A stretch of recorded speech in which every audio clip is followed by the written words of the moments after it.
What is up, everybody? What is up? How y'all doing? Welcome to episode 8. I'm your host, Matt Mettler. You are listening to the Matt Mettler podcast. I'm very glad that you could join me for this show.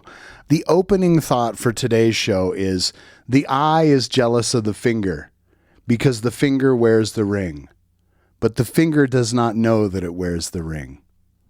I'll let you cogitate on that one for a while. It'll make sense to you at some point. The point is that each of us has a talent, right? Each of us has a talent.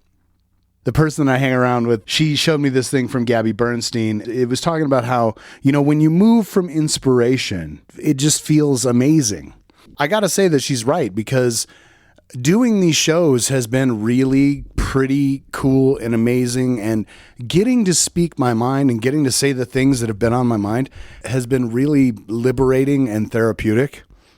It has, in a way, I think it has reignited my creativity, and I'm very thankful for that, man. I really am. So to start out this episode, I got a couple of shout outs. To I got one for my man Jeff Zugman. Come on down. What's up, brother? How you doing, man? I hope life is being good to you. Believe it or not, I saw you at King Soopers. I saw you standing out in front of a King Soopers over at 84th and Federal. Well, I'm not sure, but I saw you standing out in front of a King Soopers, and I thought, there's Jeff Zugman.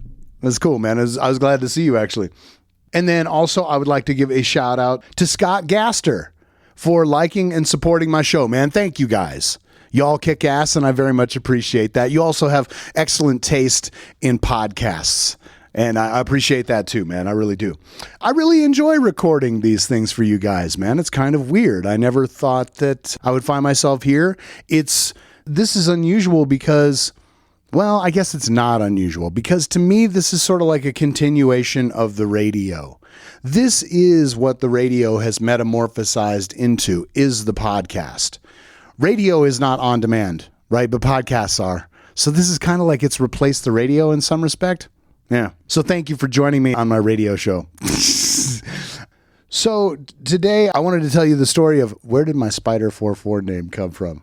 I've been debating, do I bother to change?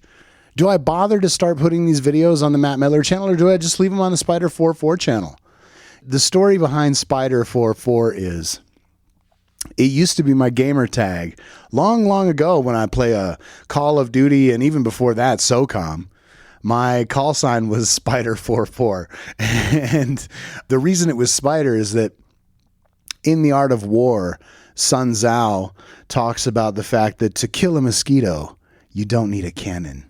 You need a spider, right? And I always thought that was really cool. So I decided Spider.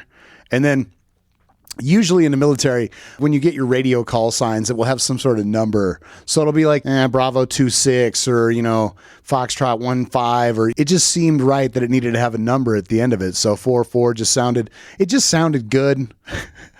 So that is how the Spider 44 call sign came about. That is actually the origin of what this channel was.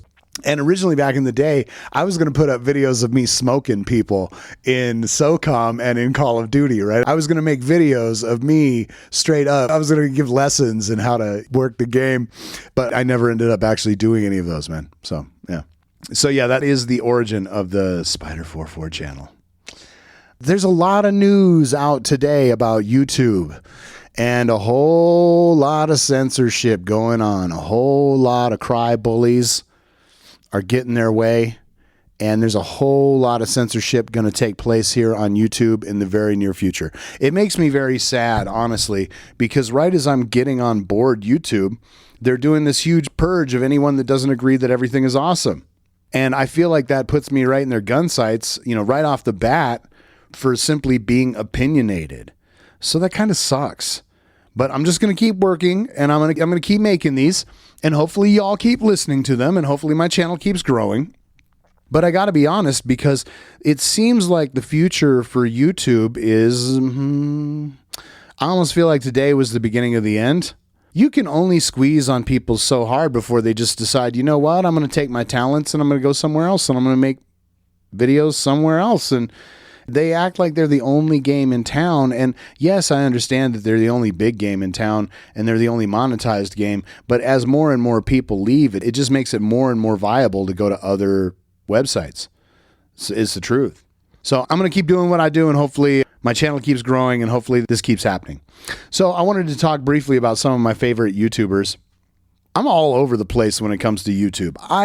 It really irks me because I like YouTube. I like YouTube because I can study things, I can learn stuff, I can just watch things for entertainment. And one of the things that I find so wonderful about YouTube is that there's so many amazing content creators out there, right? So some of my favorites are like Bright Insight, Smarter Every Day, Steven Crowder. Mr. Canucks Grow is a guy named Matt. He runs a channel where he shows herb growing and gardening herb. Another one that I really like is Aussie Man Reviews. I love his spin or his take on things, man. He's pretty freaking hilarious. So I love to watch the Aussie Man Reviews. Another favorite of mine is the Hodge Twins. I've actually seen the Hodge Twins do stand-up live, and they are as raw and off-color as Eddie Murphy once was back in the day, or Richard Pryor. They are right there. So if that kind of comedy appeals to you, you'll love the Hodge Twins. Another one that's a favorite of mine and that is brilliant is a channel called This Old Tony. I don't know who this Tony guy is, but he's brilliant, and he's got a wonderful sense of humor, and he's pretty adept at making videos. His storytelling methodology is actually really brilliant. So This Old Tony, that's one of my favorites. Another one that I absolutely love is Candace Owens. Candace Owens is a powerhouse of a voice right now in America. I would vote for Candace Owens for Man of the Year. And I would also vote for Candace Owens to be the president of the United States. So if there was a female out there in the world right now that I would vote for, it's Candace Owens. Seriously, because she's amazing. And I really respect her gumption and her standing up to the powers that be and just speaking her mind. So, you know, Candace Owens, I stand behind you 100% in everything that you say, because I think you're dead on accurate and totally right. Another one that I absolutely love is Living Big in a Tiny House. I've had machinations on building a tiny home for like, I don't know, 4 or 5 years now, because it's brutal trying to get a place to live in Denver anymore. It's insane. And then the other thing is that, you know, when you buy a house, it's nailed to the ground, so you can't move it, right? So if your job moves, you got to sell your house and all this stuff. And I've moved so many times in my life that I'd prefer to just move the stuff into the house and then move the house. Then I could just move the house after that, right? So I have these dreams of living big in a tiny house, and I love that channel, man, because he shows really cool tiny homes. Another channel that I really love is Jericho Green. I love Jericho Green because he's just a straight shooter. He'll just tell you straight up what the hell he's thinking, man, and he pulls no punches, and he's uncensored. And I love that about Jericho. His take on things, in my opinion, right on the money. He is exactly right, dead on the money with the things that he's saying, and I love to watch Jericho Green. Another one that I love from a science standpoint is the slow-mo guys. I just love watching all that stuff that they do. So the slow-mo channel is one of my favorites. Another one that's really great is The Amazing Lucas. I love The Amazing Lucas's take on things. I love how he'll take things that ordinarily should be making people really angry and pissed off, and somehow he'll find the comedic or humorous side of that, and he'll make it really entertaining. I think that is the magic of The Amazing Lucas. There's just something about the smile and his personality and stuff that when he's talking about something, he could be talking about anything, and somehow he still keeps it light and makes it fun. And I think that he's hilarious, man. I love The Amazing Lucas's channel. He does great videos. Another one that I really like is Blonde in the Belly of the Beast. She has very thoughtful analysis of a lot of complicated topics. And I really like her take on things. She's a very intelligent, well-spoken voice out there on the internet. And I respect and appreciate those kind of people. I really do. Yeah, she's pretty great. Another one that I really like is Styx Hexenhammer 666. I think that name is so hilarious. And I remember in the beginning, I didn't watch his videos because he had the 666 in there. And I thought, what the hell is this guy? But then you listen to him, and he's actually got a very interesting take on things in the world, right? And you never know what he's going to wear. Yeah, you never know what he's going to show up wearing. It's pretty funny. So by no means is that an exhaustive list. There's a lot of other channels that I watch a lot too. I like the Drone Racing League, except they don't have enough content. And I just can't understand that, because drone racing is, in my opinion, some of the most exciting new kind of sport out there, right? For all intents and purposes, it could replace all aircraft racing.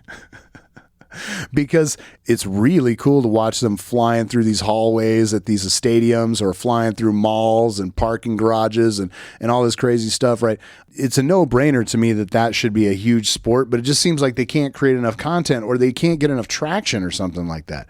Yeah, so there are many channels that I watch, but check out some of those that I listed if you want some good entertainment. Two of my favorites actually, are the first two that I mentioned were Bright Insight and Smarter Every Day.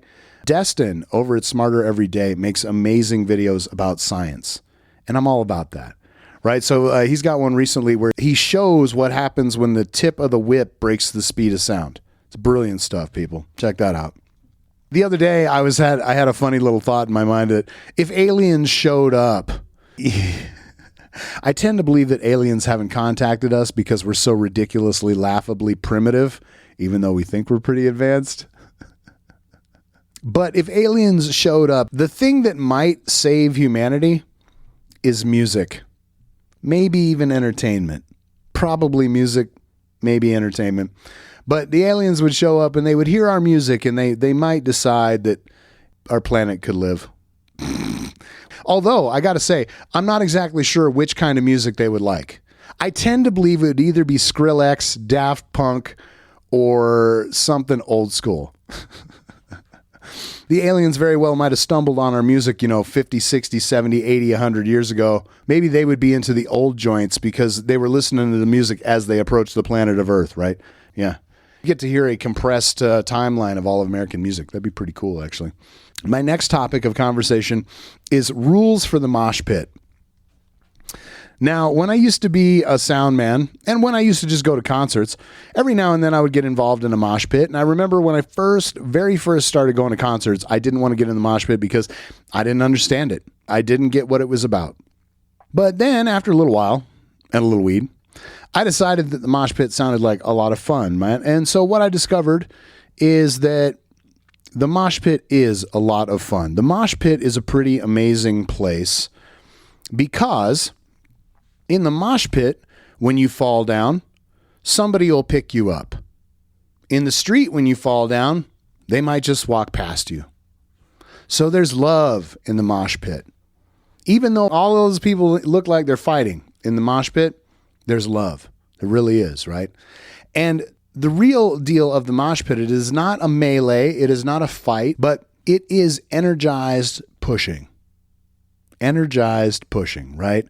And in a way, I think it's one of the only ways that you can get out the angst, the pent-up tension that you have in your body without fighting people, right? Like, I think that it can be a very positive way to release your frustration and work that out.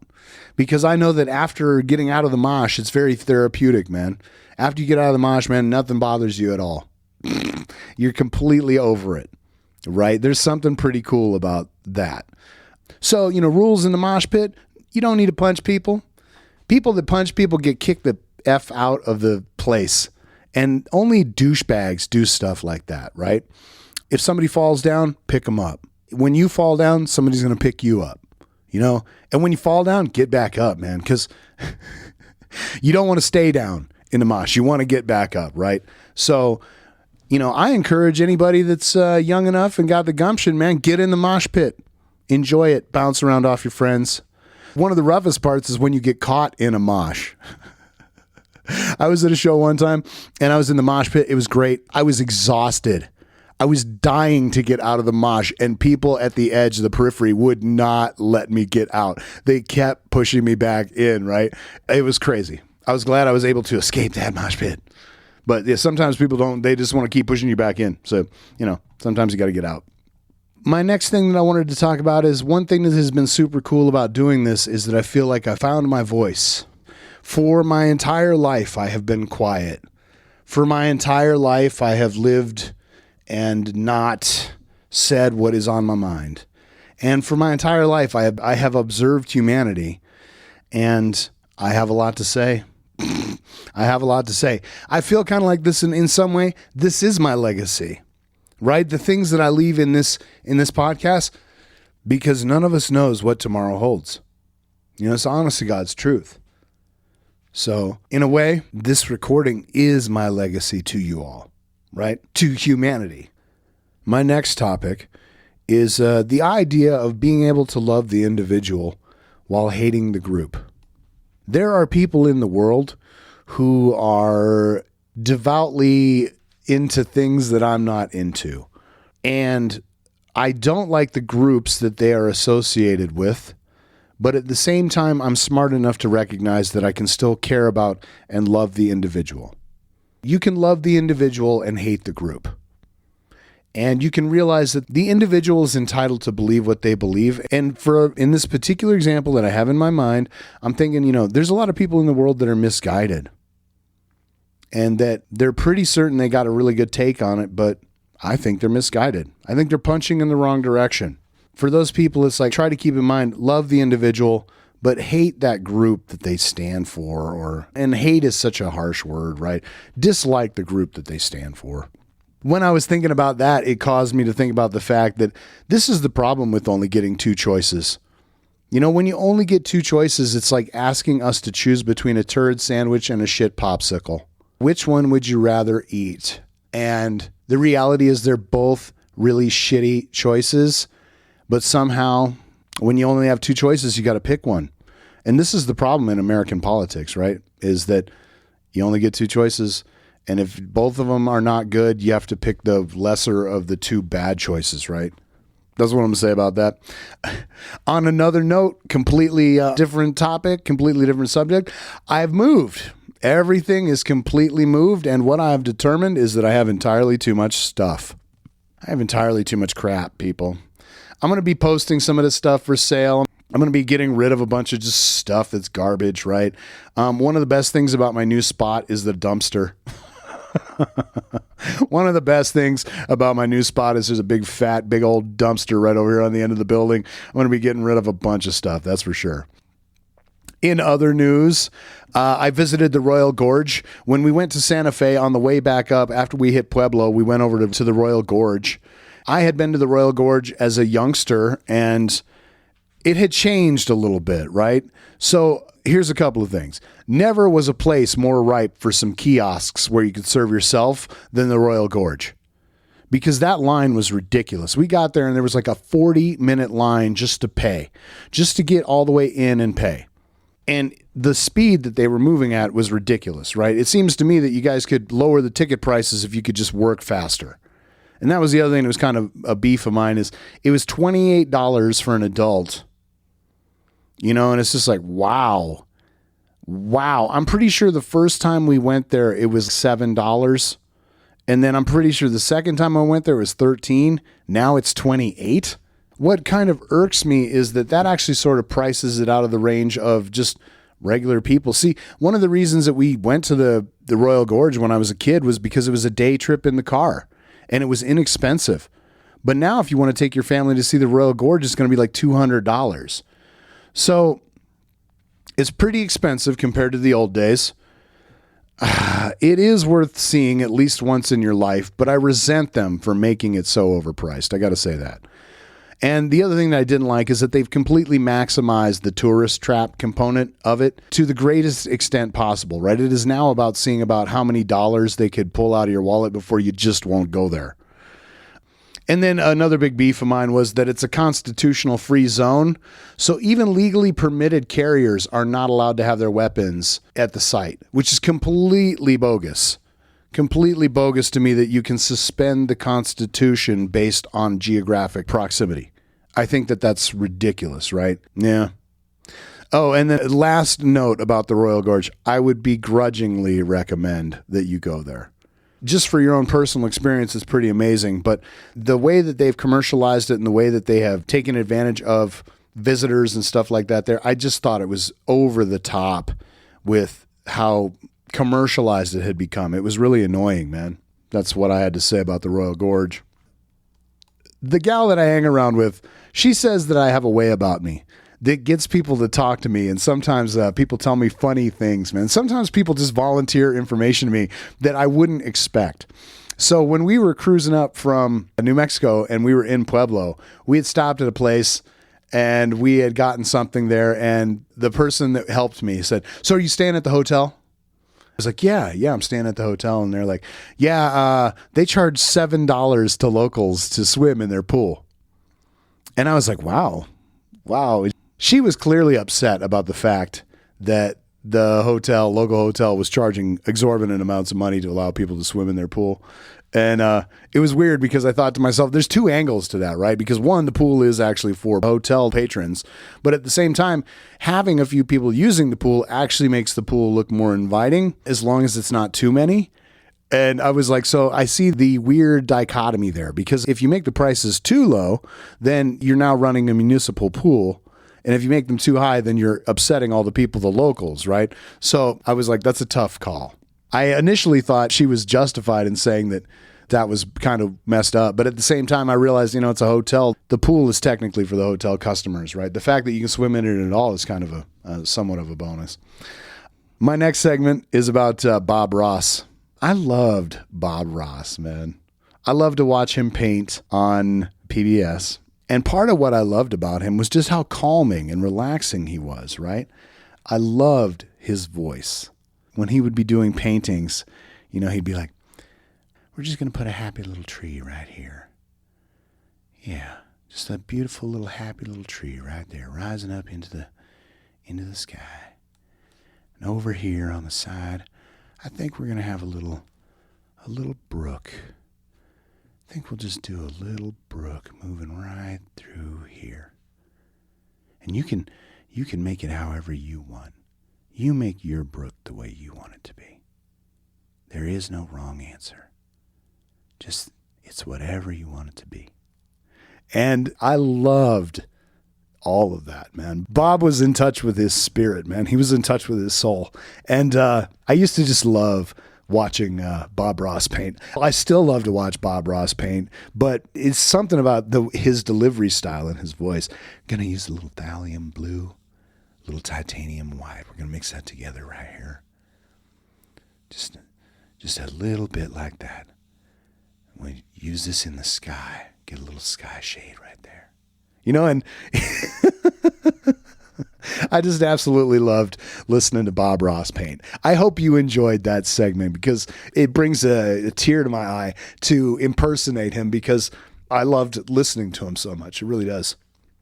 Oh, and speaking of art, my next topic is, how about that street art at the end of episode 7? Did it have you so distracted that you didn't hear a word that I said for the entire 10 minutes at the end of the episode 7? Is that what happened, people? There is some amazing street art in Denver, right? We have some amazing artists that come through here and that leave street art on the walls of Denver. And one of the things that I've always kind of loved about street art, it is not static. It is an ever metamorphosizing sort of art museum. And the only way that you see it is by getting out there and taking pictures of it. And one of the things that I always thought was kind of cool is that when somebody sprays something on a wall tenuously, that is art. But when I take a picture of it, it is art. It is no longer conjecture as to whether or not spraying with a spray can or painting with a brush is art. When I take a photo of it, it is art, right? Because I wouldn't have bothered to take a photo of it if it didn't have artistic quality or some quality to it that makes it art. And that, I think, is kind of solidifying for the art of street painting. That there are artists out there that are painting on the street that are amazing. Part of the reason that I put that photo at the end of episode 7 is because it has photorealism in it. It is so amazingly good that it has photorealism, like the highlights, the lighting, the shades in the hair, the skin tones, right? Like that artist. Oh, and then the other thing is that it wraps around the corner of the wall. So like that's why I took it from that particular angle, is because the artist even bothered to wrap the hair and stuff around the corner of the wall. And I thought that was brilliant. And it was so well done. So we have amazing street art here. I'm going to include a few photos of street art that I took in this particular podcast. And then I'm going to get back out there and do some more photos and see what kind of new stuff is out there. Because like I said, the beauty of street art is that it's ever metamorphosizing. I just had a quick thought that I wanted to relay. And that is that what we have learned is nothing compared to that which we have forgotten. I feel like a lot of the discoveries that we make are really just rediscoveries. A lot of the things that science claims to know are things that it has rediscovered or refound, because when there's so many things on the earth that we can't fully explain in a way that makes any sense, that what we've learned is nothing compared to that which we have forgotten. All right, my next topic, this is going to be a fun little segment right here, is about Hulk Hogan. I grew up watching wrestling. I grew up watching Hulk Hogan. And there was something special about Hulk Hogan. He was sort of like a representative for America. Hulk represented all of us, right? And I even got to see him backstage at on a Monday Night Raw. I'm pretty certain it was Monday Night Raw. And he was backstage and he was about to go out. They were about to call him out and he was about to go out and he was talking to somebody in the backstage area in what we would call the VOM. The VOM is the tunnel that leads out to the floor. He was talking to this guy. And then the moment that they said his name, you just saw it switch. You just saw the Hulk turn on. And this guy, Terry, turns into this amazing person called the Hulk, right? But that's not actually my story, people. Here's the Hulk Hogan story. What I used to love about Hulk Hogan is when he would get into a match, sometimes he'd be against a real powerhouse and they'd be duking it out and the Hulkster would go down. The Hulkster would go down and he'd be laying on the mat and it would look like he was down for the count, man. It would look like he was out. The referee would go over and lift up his wrist, right? And he would drop his wrist and it would hit the mat. And it would just, it would just lay there. And you were thinking that the Hulk was out, man. You're thinking that the Hulk is down for the count. He'd pick his wrist up and he'd drop it down and it would land on the mat with a big thud. And you're like, oh man, the Hulk is out, man. What's going on? And then they would pick up the Hulk's hand for the third time and he would go to drop it and the Hulk's hand would just stay up. And he would put up his index finger like the number one, like, wait a minute, I'm not done yet. And then he would shake his fingers side to side, right? Like, I'm not out. Fool, I'm not out. I'm not down. And then he would get up and he would just turn into this amazing machine that would destroy his opponent. And then he would go on to win the match and it would be incredible. I consider him as a great icon for us. We are like that. That is us. We find a way, right? We make it happen. You think that we're down for the count, but we're not, dude. Before we give up, we're going to stand up and serve you. We find a way and we make it happen. And that's what I loved about Hulk Hogan. When he would wrestle, he would represent us. And we were him. And I love Hulk Hogan for giving me that, for having been that, right? It makes me think about the fact that don't quit. Don't quit, man. I've never been more inspired than I am right now. I got to be honest, man. It's kind of a weird and different place to be in. Another one that I absolutely loved was the Macho Man. Oh, yeah, Mean Gene. Let me tell you, the Macho Man. The Macho Man. Oh, yeah. I loved him, man. He was great. I miss the Macho Man. He was fantastic. He really was, man. I wanted to wrap up the show, and I wanted to transmit that I have an eternal sense of gratitude for this opportunity. I really do, man. Slowly but surely, the channel grows. People join. He gets liked, and I'm so thankful for all of that. I'm eternally grateful for this opportunity to be here. I really am.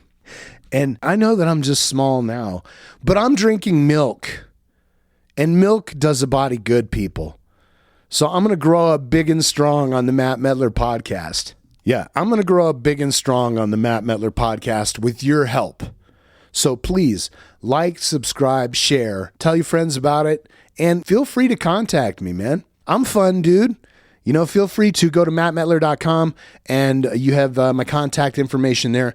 Anybody can hit me up. Also, you could reach me on my Facebook page or you could tweet me or any of that stuff, man. I'm happy to talk to you. Thank you guys for your time, and please join me for the next episode of the Matt Mettler Podcast. The Matt Mettler Podcast is a Matt Mettler production. Copyright 2019.